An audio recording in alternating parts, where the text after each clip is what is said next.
जो बगदाद में एक सूफी बुजुर्ग के रूप में आया था, लेकिन उसका असली मकसद था लोगों को गुमराह करना और मासूम बच्चों को गायब कर देना। वो बुरी रूहानियों को कैद करके लोगों की जिंदगियों में डर और परेशानी फैला रहा।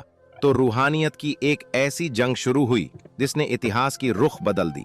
ये वाकया सिर्फ एक कहानी नहीं है, ये हकीकत है। इसे आखिर तक जरूर देखिए। चलिए वीडियो की तरफ बढ़ते हैं। या गौसे आजम मदद। अस्सलामु अलैकुम वरहमतुल्लाहि वबरकातुहू। बगदाद में एक अजीब शख्स का आना। बगदाद उस दौर का रूहानी और इल्मी मरकज, जहां सुबहें नूर से होती थीं और शामें अल्लाह के जिक्र से। लोग यहां दूर दूर से आते थे, तालीम पाने, दिलों को संवारने और औलिया कामिलीन की महफिलों में बैठने। मगर हर रोशनी के पीछे एक साया भी होता है। एक दिन शहर के शोर शराबे वाले बाजार में एक अजनबी शख्स दाखिल हुआ। उसका लिबास दरवेशों जैसा, पुरानी सी हरियाली जामेदार चादर ओढ़े, हाथ में बड़ी सी चमकती तस्बीह और चेहरे पर ऐसी रूहानी मुस्कान जो देखने वालों का दिल मोह ले। लोग उसे देखकर कहने लगे, सुभान अल्लाह, क्या बुजुर्ग हैं, शायद अल्लाह के वली हैं। बच्चे उसके पास दौड़कर दुआ करवाने लगे, औरतें उसके हाथ चूमने लगीं, मर्द अदब से सर झुकाने लगे। वो हर किसी से नर्म लहजे में बात करता, कभी किसी यतीम के सर पर हाथ रखता तो कभी किसी बीमार को झुक कर दुआ देता। किसी ने नाम पूछा तो मुस्कुरा कर बोला, मैं तो बस एक मुसाफिर हूं, अल्लाह की तलाश में निकला हूं। लोग उसकी बातें सुनकर और मुतासिर हो गए। धीरे धीरे वो बाजार, मस्जिद और गलियों का जाना पहचाना नाम बन गया।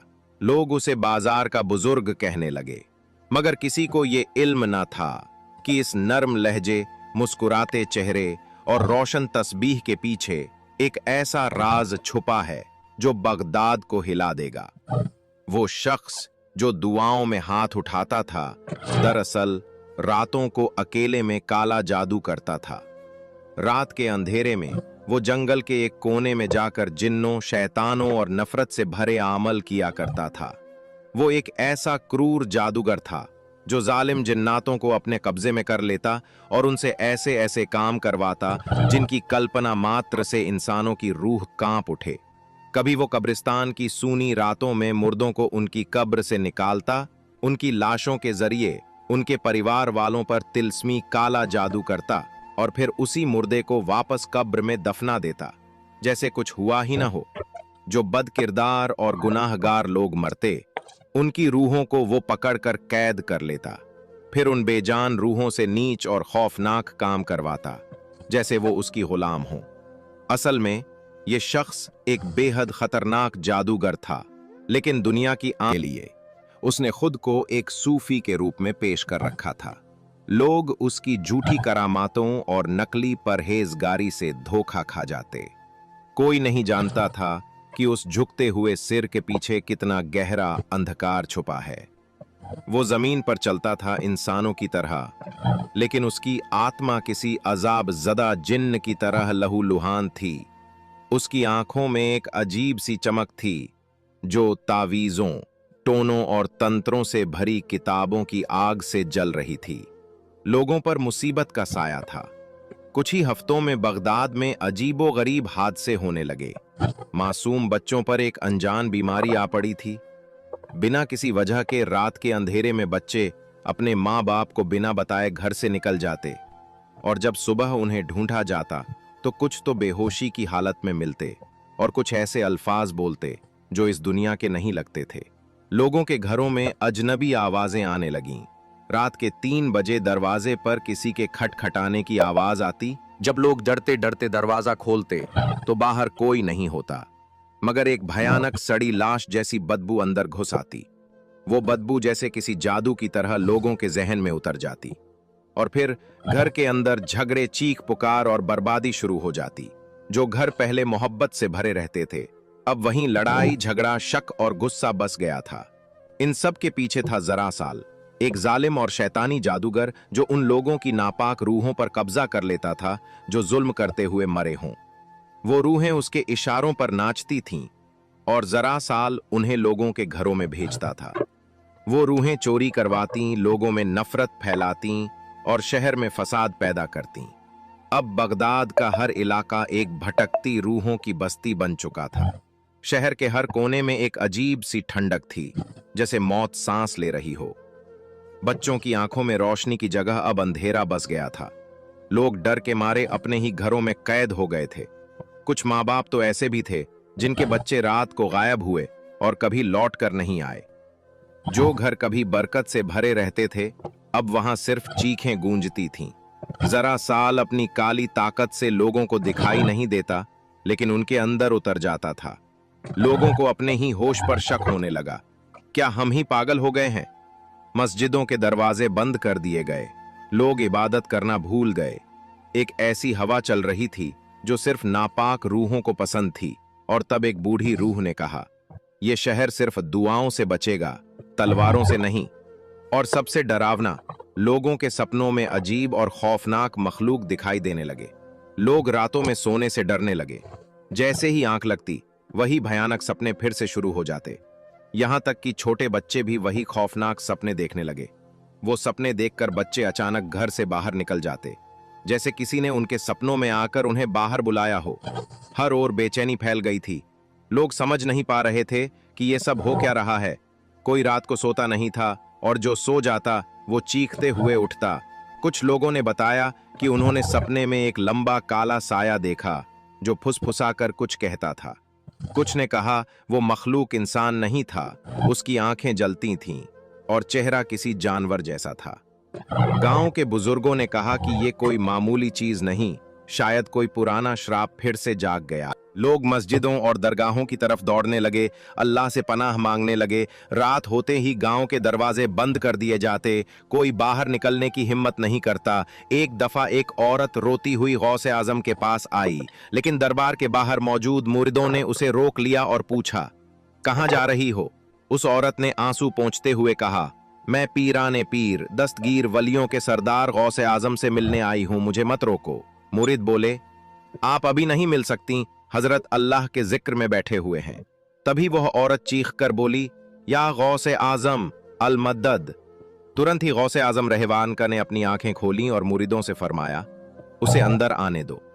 वह औरत रोते हुए गौसे आजम के कदमों में गिर गई और बोली, या शेख, मेरी बेटी रोज रात चीखती है, कहती है कि कोई उसे ढूंढ रहा है, कोई अंधेरे से उसे बुला रहा है। गौसे आजम मुस्कराए और फरमाया, सब्र करो, हक का नूर जल्द जाहिर होगा और झूठ का पर्दा चाक कर दिया जाएगा। लेकिन अब वक्त आ गया था कि गौसे आजम रहमतुल्लाह अलैहि खुद इस छुपे हुए फितना का सामना करें। एक रोज गौसे आजम रहमतुल्लाह अलैहि एक महफिल में थे। हजारों लोग उनका बयान सुन रहे थे। तभी उन्हें बेचैनी महसूस हुई और एक नापाक बदबू उस महफिल से आ रही थी। ये गंदी बदबू सिर्फ गौसे आजम को महसूस हो रही थी, क्योंकि आप पीरों के पीर थे, दास्तगीर थे। अल्लाह ने आपको वो मकाम अता किया था जो आम इंसानों की समझ से बाहर था। गौसे आजम ने अपनी आंखें बंद कीं और फिर अपनी नूरानी आंखें खोलीं। तभी उनकी नजर एक कोने में छुपकर बैठे उसी जादूगर पर पड़ी। गौसे आजम ने बस एक नजर उठाकर देखा और फिर आंखों में नूर भर गया। जलाल में आकर बोले, ये बंदा जो तुम्हारे बीच नेक बनकर रहता है, असल में तुम्हारा दुश्मन है। सारी महफिल सन्नाटे में डूब गई। लोगों की नजरें उस शख्स पर टिक गईं जिसकी सादगी पर उन्हें भरोसा था, पर आज उस नकाब के पीछे का चेहरा बेनकाब होने वाला था। गौसे आजम के लफ्जों में जो ताकत थी वो रूह को हिला देने वाली थी। वो जादूगर कांप उठा, उसका चेहरा उतर गया। उसने कांपती आवाज में कहा, ए हजरत, मुझ पर यह इल्जाम ना लगाइए, मैं भी अल्लाह का वली हूं। गौसे आजम ने सख्ती से फरमाया, अगर ये दिल पाक है तो अल्लाह का नाम लेकर कुरान उठाए और सच बयान करे। सारी महफिल की सांसें थम गईं। जादूगर का हाथ कंपने लगा और जैसे ही उसने कुरान उठाया, उसका हाथ जलने लगा। चीख उसकी जबान पर आ गई। लोगों की आंखें खुल गईं जो धोखे में थे। सब समझ गए कि ये शख्स झूठा है और गौसे आजम की नजर झूठ को फाड़ देने वाली है। वो जादूगर शर्मिंदा होकर उठ खड़ा हुआ और वहां से भाग गया। उस रात वो जादूगर अपने जादू के केंद्र में गया। वो जमीन पर गिर पड़ा, छटपटाने लगा और फूट फूट कर रोने लगा। कहने लगा, इतने महीनों से मैंने जो मेहनत की थी, जो लोगों का भरोसा जीता था, गौ से पाक ने मेरी सारी मेहनत को मिट्टी में मिला दिया।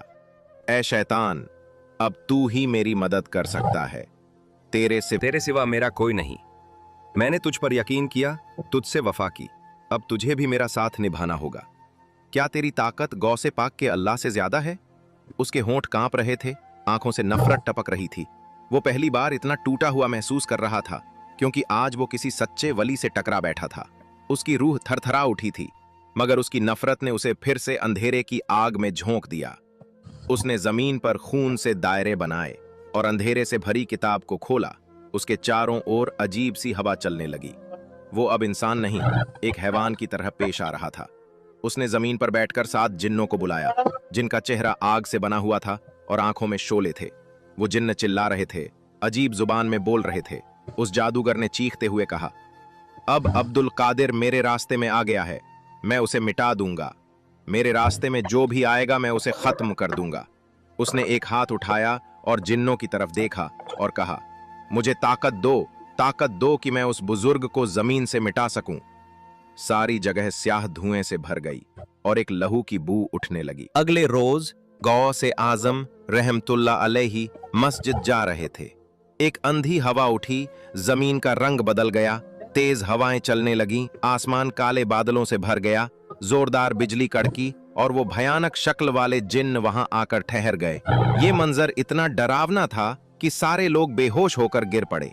लेकिन पीरों के पीर, दास्तगीर, बगदाद के बादशाह, वलियों के सरदार हजरत शेख अब्दुल कादिर जिलानी रहमतुल्लाह अलैहि उसी तरह डटे रहे जैसे कुछ हुआ ही नहीं। उन्होंने अपना आसा लाठी उठाया और बुलंद आवाज में कहा, या अल्लाह, तेरा नाम लेकर हर फितने का मुकाबला करता हूं। बस ये कहना था कि जादू का असर उल्टा हो गया। जिन्न कांपने लगे और वहीं से भाग खड़े हुए।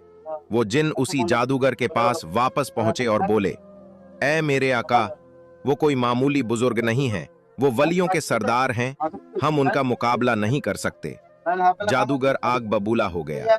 उसकी आंखें अंगारों की तरह जल रही थीं।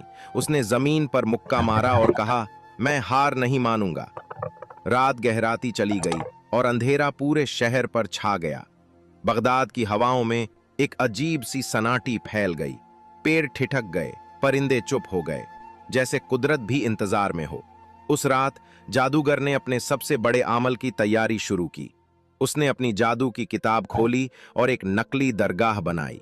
चारों तरफ काली चादरें बिछाईं, बीच में एक खूनी चिराग रखा।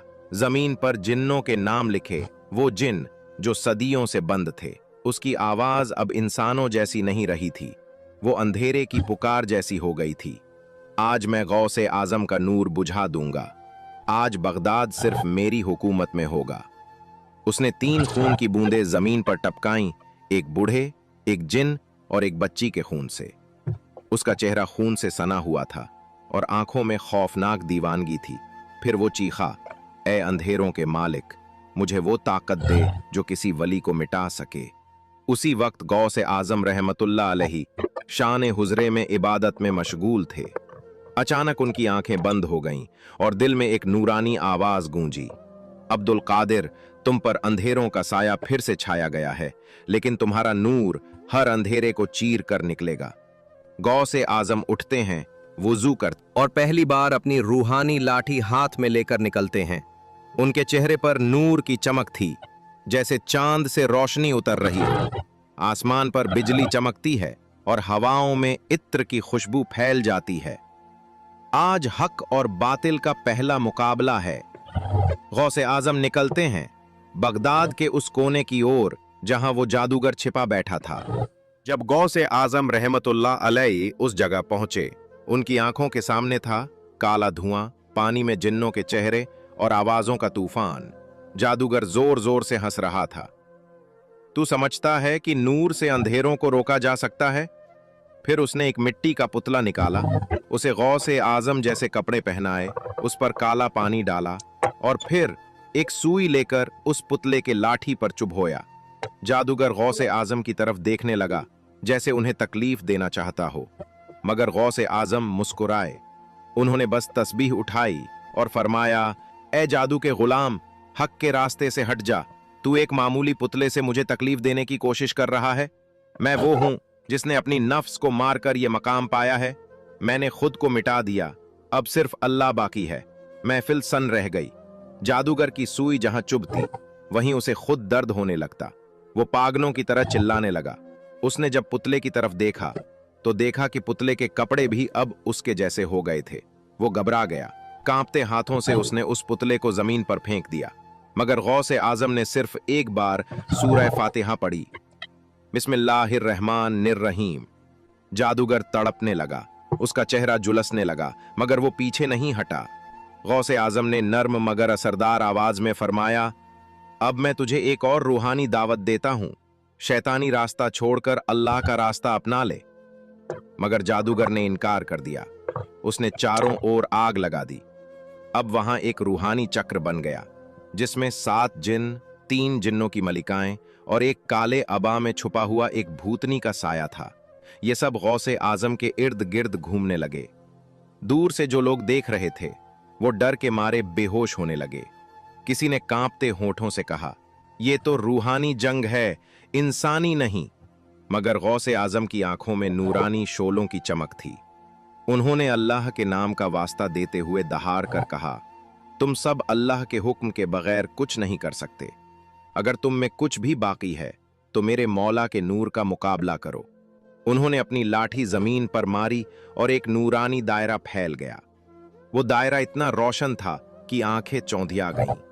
सारे जिन्न चीख उठे जैसे नूर उनके वजूद को जला रहा हो। एक एक करके सारा जादू टूटने लगा। चीखों की जगह अब अल्लाहू अकबर की सदाएं गूंजने लगीं। गया, उसके साथ ही जिन्न भाग गए और रूहानी मखलूक चीख कर छिप गईं, तो उसके अंदर एक नई चालाकी जाग उठी। अगर रूहानी जादू फेल हो गया तो अब जज्बात का जादू चलाएंगे। अब उसने एक नया रूप धारण किया, अपना चेहरा रुला देने वाला, तौबा करने वाले बुजुर्ग जैसा बना लिया। वो लोगों के सामने आया और जमीन पर गिर पड़ा। चीख चीख कर रोने लगा, या गौसे आजम, मैं तो सिर्फ इम्तिहान में था, मैं तो एक गुमराह था, अब तौबा करता हूं। लोग हैरान रह गए, कुछ की आंखों में आंसू आ गए। किसी ने कहा, शायद अल्लाह का रहम हो गया हो। बाज लोगों ने गौसे आजम की तरफ देखा जैसे इंतजार कर रहे हों कि अब वो उसे माफ कर देंगे। मगर गौसे आजम रहमतुल्लाह अलैही की रूहानी नजरें किसी के चेहरे पर नहीं, दिल पर होती हैं। उन्होंने उस तौबा के पीछे छिपे दिल को देखा और वहां सिर्फ स्याह अंधेरा था। नफरत, फरेब और घमंड की गंध उस दिल से उठ रही थी। वो जान गए कि यह तौबा नहीं, एक नया जादू है। उनकी आंखें तेज हो गईं, जैसे बिजली चमक उठी हो। सारी महफिल पर एकदम सन्नाटा छा गया। हवा रुक गई, सब कुछ थम सा गया। फिर गौसे आजम ने सिर्फ एक जुमला कहा, ये आंसू इंसानी नहीं, ये आंसू भी जादू का हिस्सा है। उस वक्त गौसे आजम रहमतुल्लाह अलैही ने अपने सिलसिले के कुछ बुजुर्ग मुरीदों को इशारे से बुलाया। उनमें से एक बुजुर्ग ने आगे बढ़कर कहा, ये वही आदमी है जिसने पिछले शहर में 2 मासूम बच्चों की कुर्बानी देकर जादू हासिल किया था।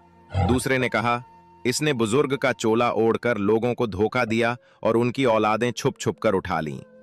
तीसरे ने कहा, इसने कुरान के अल्फाजों को उल्टा पढ़ा और जिन्नात को बुलाया, लेकिन अब इसका हर अमल टूट चुका है। अब यह सिर्फ एक चालाक धोखेबाज रह गया है। यह सुनते ही महफिल में सन्नाटा छा गया। लोग कांप गए, जिनकी आंखें बंद थीं अब खुल गईं। वो लोग जो कल तक उस जादूगर के मुरीद बने फिरते थे, अब उनकी आंखों में शर्म और पश्चाताप था। गौसे आजम ने उस जादूगर को फौरन सजा नहीं दी। उन्होंने रहमत का दरवाजा खुला रखा। उन्होंने नर्म मगर असरदार लहजे में फरमाया, 3 दिन, सिर्फ 3 दिन। अगर तू सच में अल्लाह से तौबा करे तो रहमत तेरा इंतजार कर रही है, वरना वो होगा जो तू सोच भी नहीं सकता। वो अल्फाज किसी तलवार से कम न थे, मगर उनमें रहमत भी छुपी थी। जादूगर ने सर झुका लिया। लोगों को लगा शायद अब उसके अंदर तब्दीली आ रही है, मगर उसके दिल में अब भी वही पुराना अंधेरा था। उसके होंठों पर तौबा के लफ्ज थे, मगर रूह में फिर भी शैतान का जहर भरा था। उसने अपने मन में सोचा, 3 दिन बहुत है, मैं ऐसा अमल करूंगा कि ये बुजुर्ग भी राख बन जाएगा। मैं वो शैतानी आग जलाऊंगा जो उनके नूर को निगल जाए।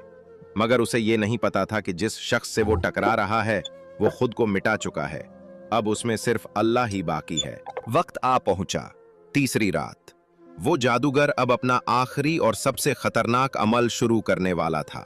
उधर गौस ए आजम रहमतुल्लाह अलैहि अपने हुजरे में आंखें बंद करके जिक्र में बैठे थे।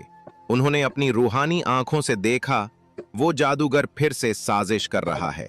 गौस ए आजम ने आसमान की तरफ निगाह उठाई और बस एक लम्हा देखा। वो जादूगर जो अपने जादू के घेरे में बैठा था, अचानक गहरी नींद में चला गया और फिर एक भयानक ख्वाब उसकी आंखों में उतरने लगा। उसने देखा वो अपनी ही कब्र में लेटा हुआ है। जहरीले बिच्छू, सांप और कीड़े उसकी तरफ रेंगते हुए बढ़ रहे हैं। वो चीख चीख कर रो रहा है, मदद की पुकार कर रहा है। तभी एक लंबा मोटा सांप उसकी छाती पर आ बैठता है। उसके दांत तेज और नुकीले हैं और अब वो उसे डसने ही वाला है। डर के मारे वो जादूगर चिल्ला उठता है, या गौस ए आजम, अगर मैंने आपकी बात मान ली होती तो आज ये नौबत ना आती। तभी ख्वाब में ही गौस ए आजम रहमतुल्लाह अलैहि उसकी कब्र के बाहर खड़े होते हैं। उनकी रूहानी आवाज आती है, अभी भी वक्त है, सुधर जा। अचानक एक बिच्छू उसे डस लेता है और उस दर्द से वो नींद से जाग जाता है। वो घबराकर इधर उधर देखने लगता है। उसका दिल कांप रहा होता है। उसने सोचा ये तो सिर्फ एक भयानक ख्वाब था, मगर तभी उसका सीधा हाथ तेज दर्द से तड़प उठा। जब उसने देखा, उस हाथ पर वही निशान था जहां सपने में बिच्छू ने डसा था। अब वो सब समझ गया, ये कोई आम सपना नहीं था। वो भागता हुआ गौस ए आजम रहमतुल्लाह अलैहि के हुजरे में पहुंचा। आपके कदमों में गिरकर जोर जोर से रोने लगा। उसने आपका हाथ पकड़कर सच्ची तौबा की, या गौस ए पाक, अब मुझसे बर्दाश्त नहीं होता, मुझे अपना मुरीद बना लीजिए, अपने कदमों में इस गुनहगार को जगह दे दीजिए। गौस ए आजम रहमतुल्लाह अलैहि मुस्कुराए। उन्होंने उसके चेहरे पर अपना रहमत भरा हाथ रखा और फरमाया, इसे सिर्फ ख्वाब मत समझना। जो कुछ तेरे साथ आगे चलकर होने वाला था, मैंने अल्लाह के हुक्म से उसे ख्वाब में बदल दिया ताकि तू जाग सके। वो जादूगर फूट फूट कर रोने लगा और आपके कदमों से लिपट गया। उसके आंसुओं में अब फरेब नहीं बल्कि तौबा की सच्चाई थी। गौस ए आजम की आंखों में भी आंसू आ गए। उन्होंने आसमान की तरफ देखा और कहा, या अल्लाह, आज एक गुनहगार बंदे ने तौबा की है, तेरा शुक्र है। ऐ मेरे मालिक, इस बंदे को भी अपने नूर से भर दे, आमीन। उसके बाद वो जादूगर हजरत गौस ए आजम रहमतुल्लाह अलैहि का सच्चा मुरीद बन गया। अब वो शैतान की पूजा की जगह अल्लाह का जिक्र करता था। जितनी भी दौलत उसने जादू के जरिए कमाई थी, वो सारी दौलत उसने गरीबों में बांट दी। पहले जो लोगों के